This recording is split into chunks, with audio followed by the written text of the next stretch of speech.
कंदकोट लॻ TMO मक़सूद जतोई तरफ़ां बारिश मुतासिरनि खे पाणी कढी ॾियण जो आसरो ॾेई करे 2 कलाक इंजण बीहारे पंहिंजी जान छॾाए हलियो वियो। गुलशेर मोहल्ले जी आवाम साॻी बरसात जे पाणी में पई ॿुॾे। वधीक ॾिसूं था मीर हसन मलिक जी हीअ रिपोर्ट। डीसल लेंगे ॾिठो असांजी रात जो डीसल निकलंदी आहे जेका सखर रही खाने को टीम घुराई उन्हनि महीनों जी डीसल लेंगे बारिश जाने 2 महीना हिकिड़ो ॾींहुं हले थी वरी बंदि थी पानी कढंदा माण्हुनि खे तकलीफ़ आहे। अॼु हिते वॾी गाॾी बीहारियूं था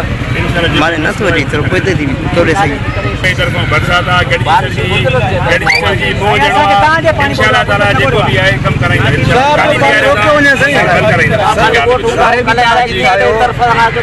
आबादी आहे जाने ड्रेनेज सही आहे ई कोन जंहिंखे जिते मर्ज़ी पई आहे वञी घर ठाहे अथई। हाणे जेको 100 फुट ते परे घर ठाहींदो ओॾे ड्रेनेज त कोन ठाहींदो। घर ते शहर आहे सिटी आहे माण्हू छॾींदा।